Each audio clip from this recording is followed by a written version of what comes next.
Now, moving swiftly on to our second session of today, we are joined by Justina Oswarks, who is the head of data delivery from the Telegraph.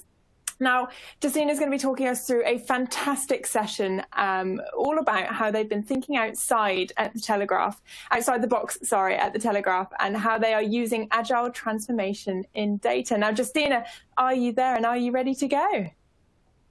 I am. Can you hear me? I can indeed. Over to you. Perfect. Thank you very much. All right. I hope everybody is very comfortable sitting at home. Much better than the conference centers, right? All right. So my name is Justina Owczarek, and I'm a head of data at the Telegraph. And today I'm going to be sharing with you my experience of what I actually learned from delivery of a Telegraph-owned real-time reporting called Pulse. So it's a product that is very, very close to me for two main reasons. Firstly, I felt that with Pulse, sorry, I'm just gonna switch to the slide. Firstly, I felt with Pulse, our newspaper attitude to data has changed, and we're having more trust and more confidence and in the data that we capture about our audiences and our content. And secondly, maybe it's a bit more of a personal opinion, but I feel Pulse is a very beautiful tool. I'm very proud of delivery of it, and it created actually like a focal point within our office and our users. So I hope you're gonna enjoy. So my presentation has two parts. The first one, I will introduce you to what is actually Pulse, what functionalities does it have, and to show you a little bit of an insight. And second part will be mainly about my lessons, actually what I've learned from having to develop Pulse and whether there's anything that we're gonna take on further. So just need that. So what is Pulse? I'm gonna just show you quickly right now.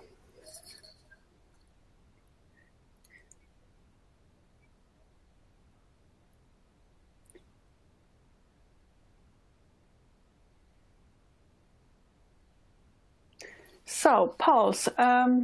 Pulse is a real-time analytics tool that we developed inside the Telegraph, and it's a suite of real-time analytics that's maybe more important. We built it to simplify reporting and monitor Telegraph strategy. It gives us a centralized view on how content changes the behavior of the readers in real time. So basically, we can quickly adapt, we can change the content position and see what topics are trending. And we've got more, or basically look at the content and see what articles got most comments and basically take an action from it. We can position it differently or basically remove it from the front page when needed. So Pulse is available on mobile, as you can see on the slide in front of you. It's also available on desktop, and also it's available across the massive screens in the Telegraph offices. So that's a picture you've got. It's basically our office. The screens are basically, or the projectors show Pulse. We call it Pulse Extra Large. It's about 30 to 40 meters long. And it's basically, when I mentioned that we create the focal point within the Telegraph, it's basically you can't miss it. So why did we create Pulse? That was a long process for us, and because we had multiple tools, we had teams working on providing the company with the reports, and basically none of them were 100% match of what was needed for our journalists. So when we started to look at our business case, we had 4 goals in our mind. So first goal was to basically provide the tool that is tailored to our newsroom environment, to how the journalist works, and basically help them to make real-time decisions. So newsroom is rather a very specific environment. Our journalists are they're spread out across the whole world, and having the opportunity for them to actually track what's happening on with their content or with their articles was very important to them. So the whole platform, the whole Pulse platform is designed around the journalist in mind, their lifestyles and what was important to them. Seeing that, for example, the mobile-first approach, we know that they are always using their mobiles. We needed to have a tool that is appropriable for that. And let's say when the article is published, the journalists can see how it performs. They can see how it basically how the public reacts to the article straight away. We also created alerting, so they can basically set up their events and they can track it once it kind of matches the benchmark that they've set up.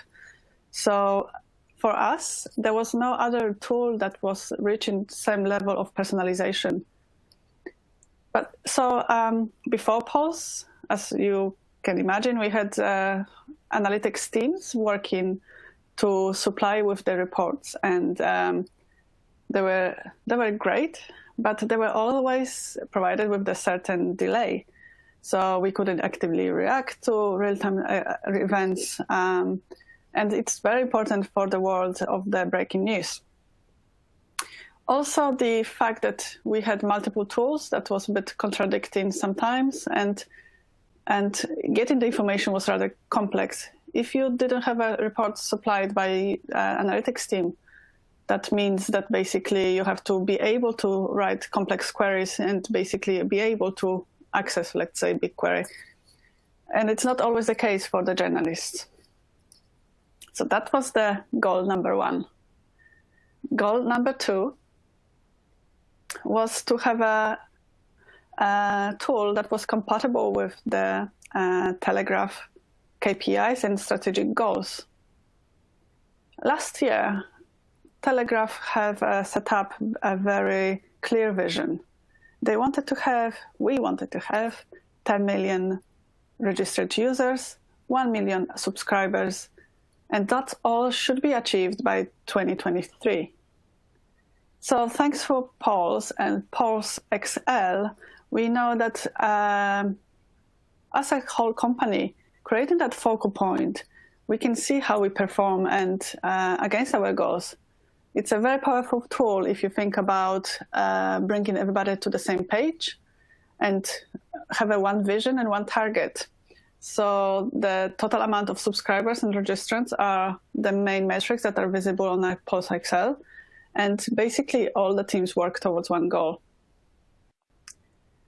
Before that, we had multiple reports.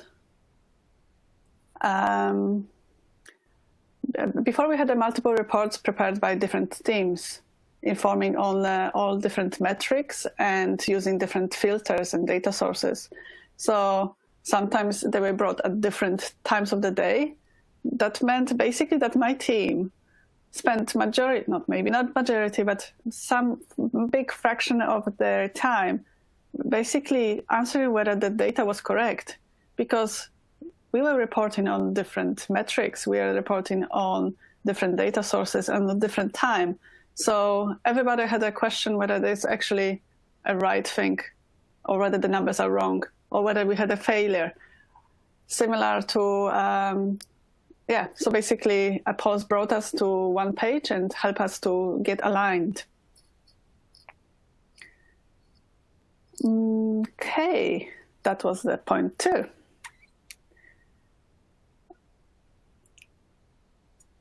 Goal number 3. Consolidation of the data sources. and definitions. As a data team or data engineering team, we always had a question in mind whether what we are reporting on is the same way of reports that are created in a different team in the other section of our business. And Pulse allows us to bring data into one place. It's important because we had data silos. Different teams had different definitions. And building Pulse actually forced us as the company to agree on the definitions and see how each metric is calculated. And that's very important for us because we attempted in the previously we attempted to have a data dictionary across the whole company project that would bring us all together and basically allow us to see what's there. But since the business didn't see much of business value straight away in having data dictionary, that basically meant that we never have done it completely. So Pulse was a start of having the ability of actually bringing us all together to the same page and actually allowing us to define our key metrics. All right. And the fourth goal for us was making the data visible. You have already seen the Excel version of the Pulse, and I think you can't be more visible than that, at least in the Telegraph, and creating the focal point within the whole office. It also created a bit of more trust and understanding of actually what data team is capable of. We were perceived as a data pipelines builders and query suppliers. But now we are able, and we've got the ability within the data team of basically providing the end-to-end solutions with the animations and Chrome extensions that you're going to see. So the whole business is also aware of the, great publicity that we had within the Pulse that we can actually produce something different than the data pipelines. All right. So our initial, sorry, I'm just going to skip here. When we had our initial requirement, we multiple people having different ideas. We had multiple sponsors and stakeholders. We received so many different ideas on what Pulse should display. So we focused on a few. Firstly, as I say, targets is very important for the Telegraph. And having an insight of the overall strategy of the Telegraph with the subscriptions and the registrations up the forehead, that was very important to us. So we knew that we were going to have to display it. Also, depending on what SKU you work in the Telegraph, you've got different, let's say you work for sports, and then it means that you're going to have different targets than the section of gardening. So each of the users, in our case, journalists, have different targets. So we needed to make sure that that the tool is actually useful for each of the desks or each individual.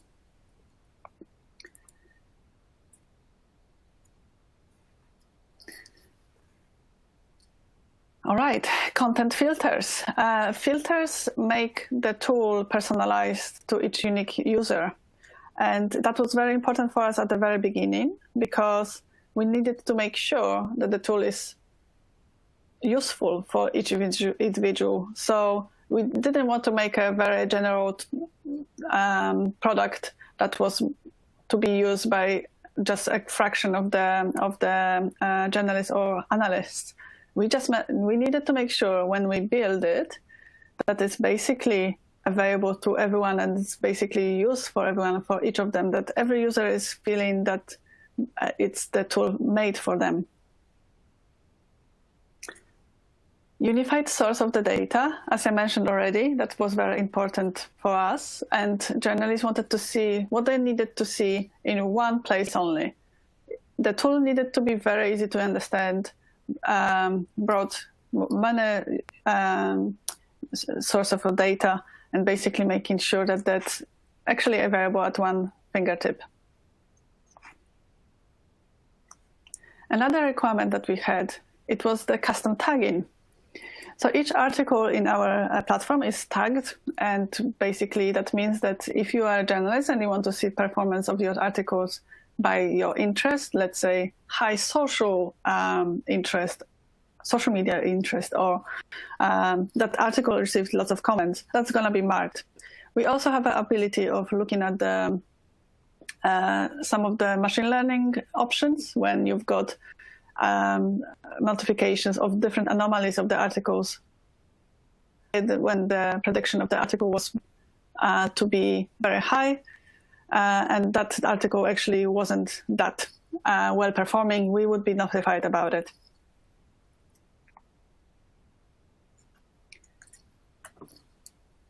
As I mentioned already, easy-to-use interface was very important for us. We wanted to make a tool that basically doesn't require any instructions and is accessible to everyone. So we spent a lot of time of UX and research and testing with the users, basically to see whether they are able to use it without us telling them how to do it.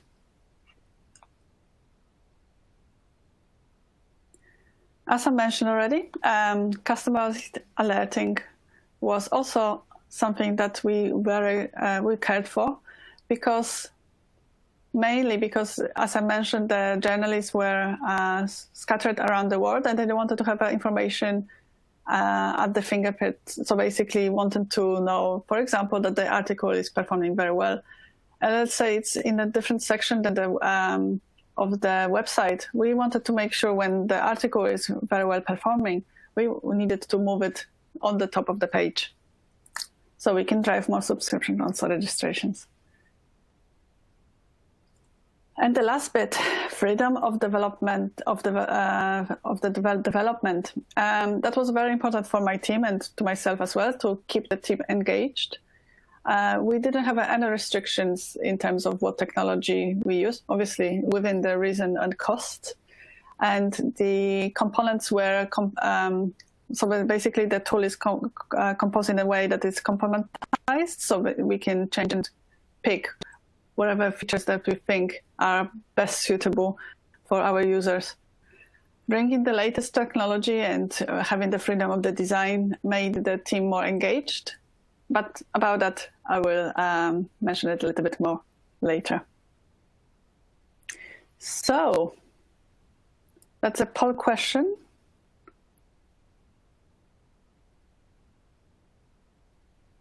And I think you guys should see it, but I don't think you do.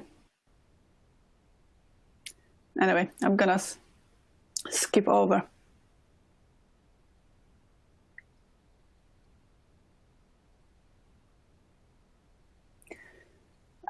Just briefly, that's the slide that explained what technology we used. So basically, that allows you to understand a little bit more of what we've done and with what. So as I mentioned, real-time reporting using the PubSub and the historical data stored in BigQuery.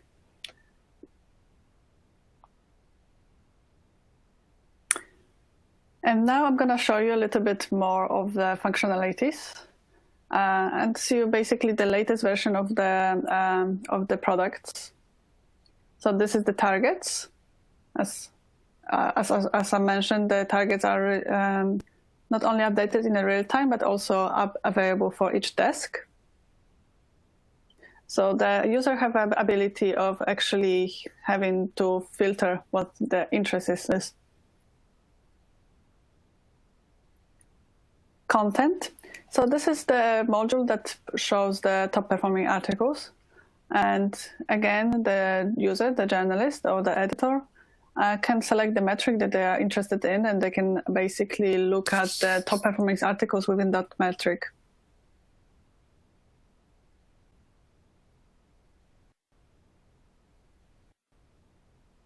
Conversions. Not only that we care about how many visitors we have, but also we want to see how well the article performed in terms of conversions. So let's say how many subscribers we had signing in through that article. Let's say that we had registered users, and we want to make sure that they convert to subscribers. We can track that, or from a casual reader to a registrant, we can see and associate each article with the conversion rate. That's the navigation. As I mentioned already, that we wanted to make sure that the navigation is easy to follow and could be approachable and without any requirements there to explain.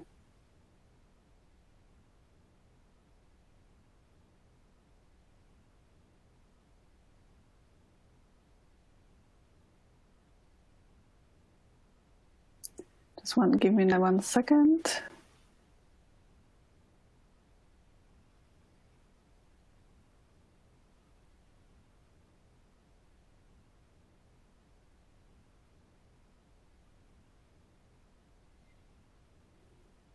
All right, we are back.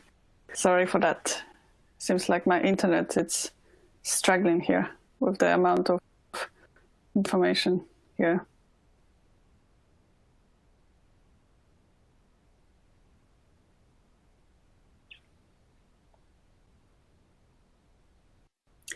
All right.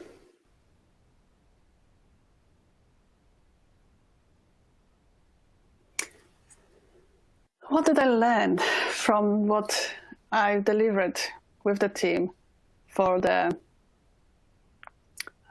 polls? So, firstly, build the product team, and product is a key word here. So it was very important for me because the Telegraph is set up around the rather than the product. So you've got teams that are data engineers, backend engineers. You've got front-end engineers in a different team. You've got designers working from the totally different business units, and you've got also this, different basically stakeholders group that work isolation from us. So what was very important for me is making sure that when we create that tool, that we have a multidisciplinary team. So it allows us, rather than having to have all those dependencies between the teams and never knowing when that my ticket is going to be done, it actually helps us to be more predictive. So creating multidisciplinary team that helps you in many ways. So since the team was created by the selection of engineers, analysts, front-end engineers, and the stakeholders that were highly engaged, it was much more easier for us to not only bond and be motivated as they have the same vision and goal, but it's also predictability of the whole setup. So you're going to be able to deliver quicker. You're going to receive the feedback quickly. You can predict how long it's going to take for each feature to be developed.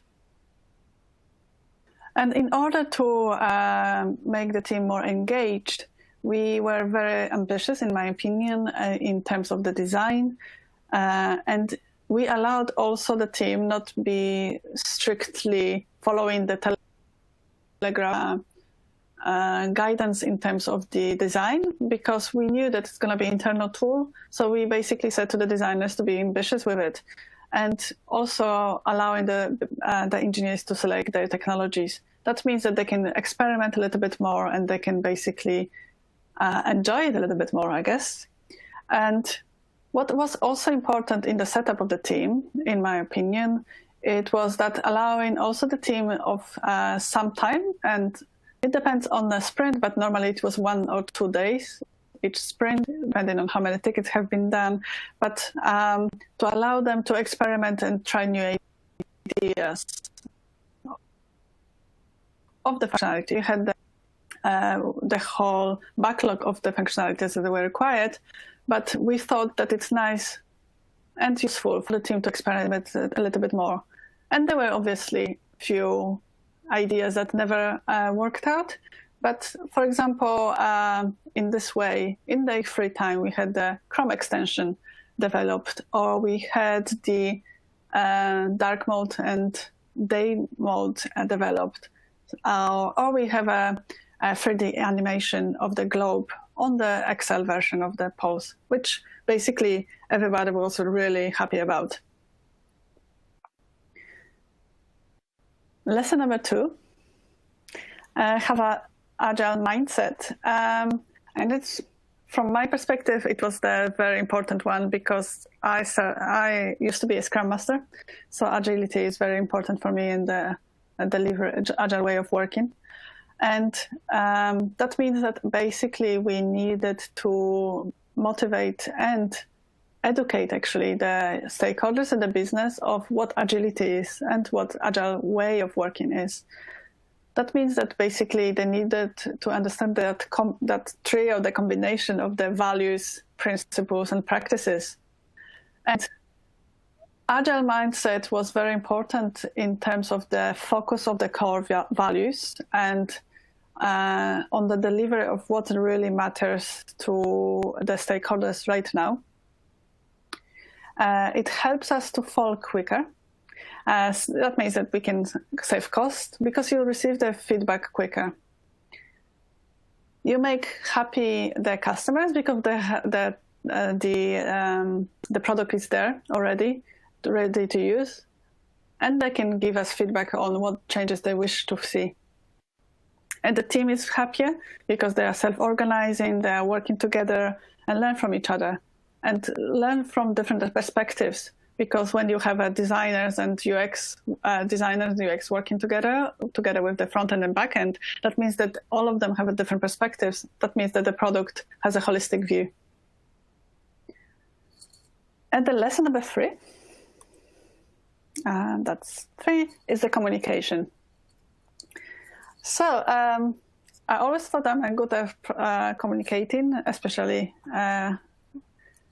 where I work, but only when I look at this, the scheme, the squadron here, made me realize where actually are my shortcomings. So let's have a look at that together. So that communication grid helps us to understand and embrace the full range of communication approaches.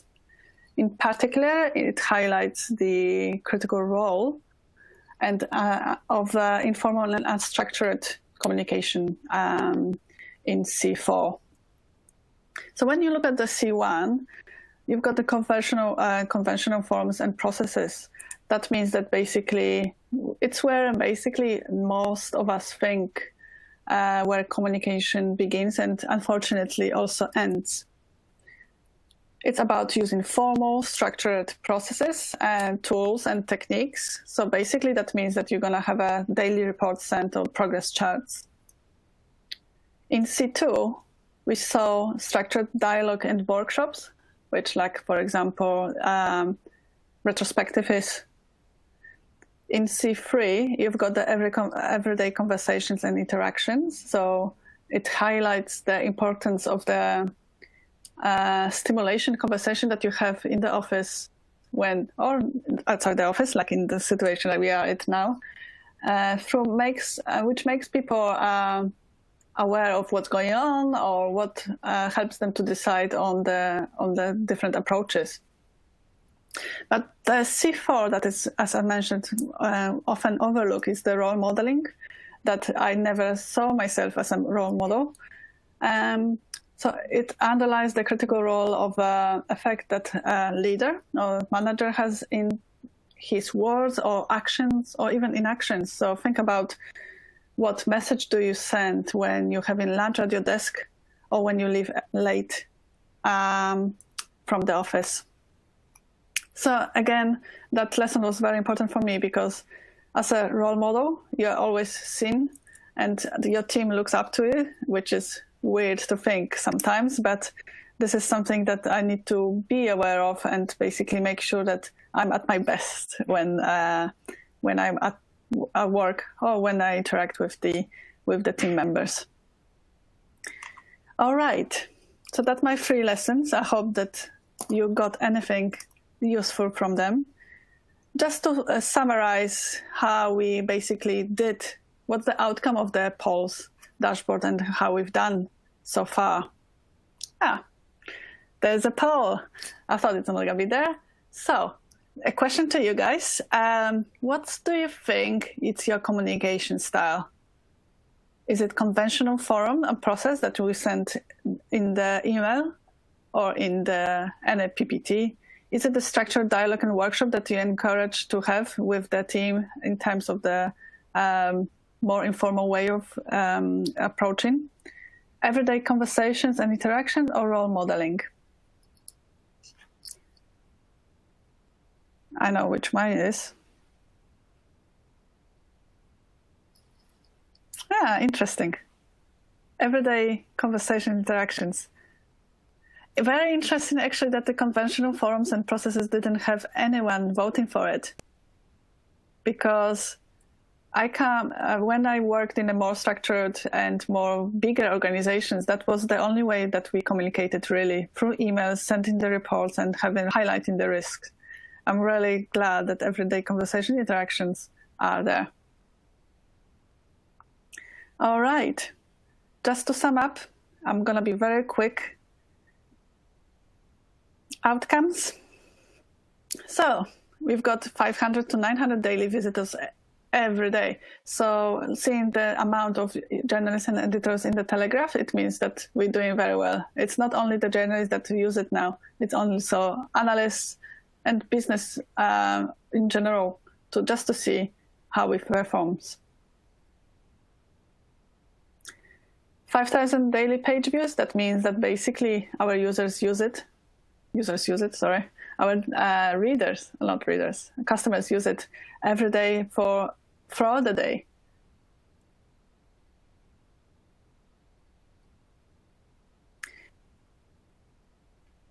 That's very important. Again, product team delivers every other sprint, or if not every sprint, new features or improvements to the other versions. And we were made the INMA finalists, which is massive for media agencies and news agencies, and it was a big success for us. For what's next, it's important for me, it's not only to develop further the tool with the more advanced features as a machine learning or predictability of the articles, but also to make sure that every time we develop a new product, it's across the multidisciplinary teams. So we already see some successes, and other teams think about and try their best to see benefits of the agile approach. And I hope that's going to be a success story of the Telegraph later on. Here we go. That was me. Questions? Brilliant, Justina. Thank you so much for that. And thank you for leaving a good amount of time for questions, because we've had some brilliant ones come in. Thank you to those who've submitted them. Now, we've had a couple of questions that are a little bit similar. So what I'm going to do is I'm going to merge them together. So between Dorit and Richard, they've asked, how long did it take you to build, and how many people were involved in that building? So how many people are in the data team? Of course. Pulse is not a tool that, so we had multiple iterations.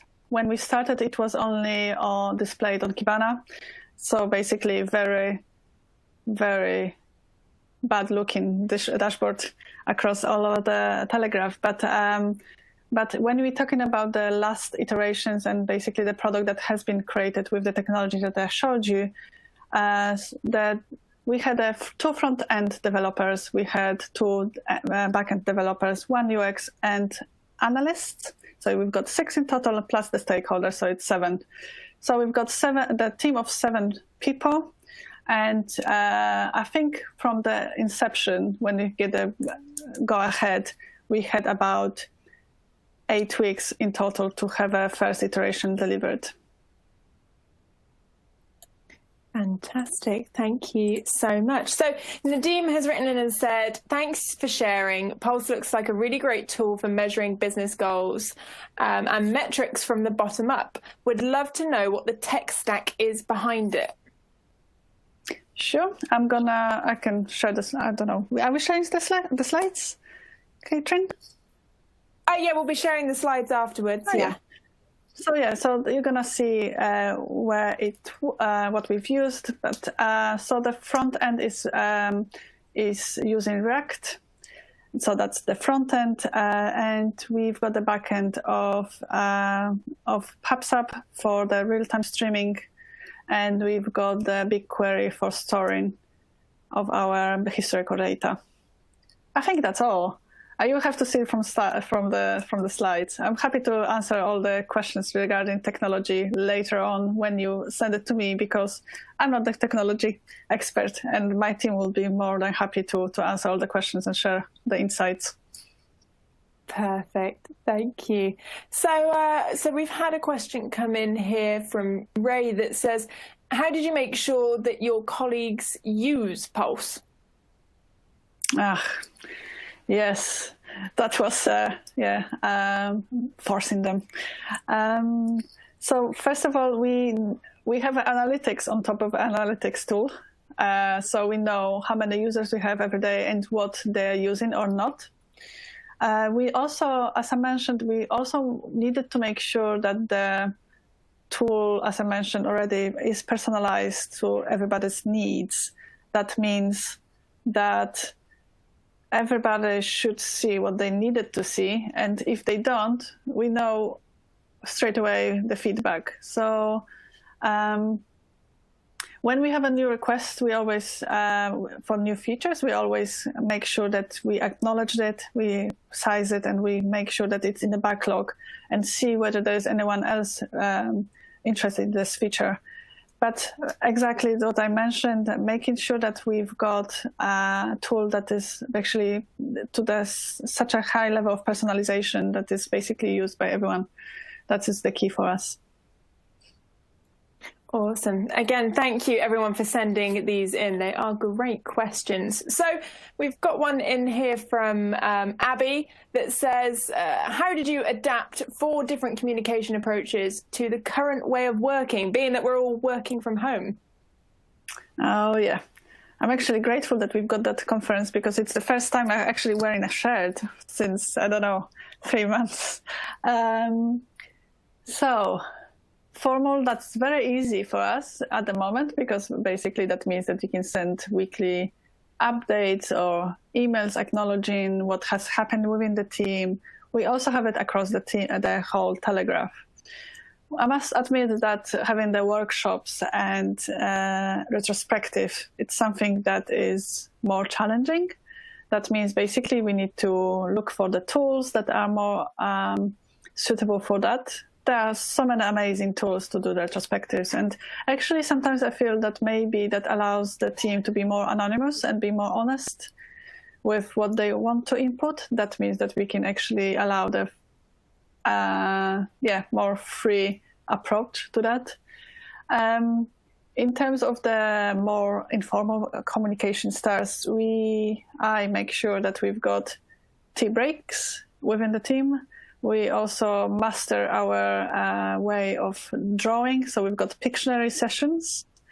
We also have the other games that we actually, I'm learning, quizzes and anything similar. I'm useless at, but the guys are totally, very much engaged. I was surprised how competitive they can be. So it's a really good fun, actually. I was very skeptical about it, but yeah, it's a good fun. Brilliant. I love that. I think the use of quizzes across every company has increased. All our trivia is going to be fantastic after this.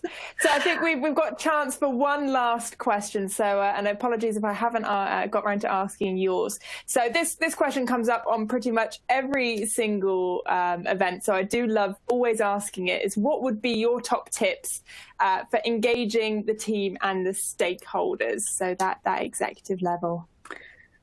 Bribing, that would be one. How to engage with the stakeholders. And I think the team, as I mentioned, okay, so I will start with the team because it's much easier for me. So first of all, allowing them freedom of development and not being the micromanager. So that's one. Obviously, it's within the reasons and the borders, but something that they feel they are empowered and they are in charge of, that always is a good sign. Being able to give that freedom, actually, I was very lucky to do. So that's one. Also, making sure that they work in a more self-organizing way. So again, when we started, obviously, it was more of me hand-holding everyone's and basically arranging all the meetings. But then after a while, they totally responsible for their own deliveries, and basically I was just hearing what they're gonna do next, which is amazing. In terms of the stakeholders, I think making the product that they're interested in, that was the key. So they wanted to have it. They knew that what they had before wasn't suitable for their needs. So making it also attractive visually, I think it made everybody more engaged and basically more interested in the delivery. Brilliant. And I'm sorry to say that is all we have time for today. Justina, that's thank brilliant. you so much for that. Yeah, brilliant. Go Thank you so have much. Some lunch. Awesome. Thank you. And thank you to everyone who has tuned in today. I hope you have enjoyed today's session. Join us again tomorrow, same time, same place, where we're going to be joined by Oracle, the Home Office, and Warner Media. So huge selection of industries and companies there for you, and they're all going to be talking through the true value of data. Now, before you go, jump into that downloadable content and make sure you download the global events calendar and all the other great things you can download. And do be sure to use the hashtag #DataChampionsOnline on socials. And until tomorrow, stay safe, stay well, and thank you, and goodbye.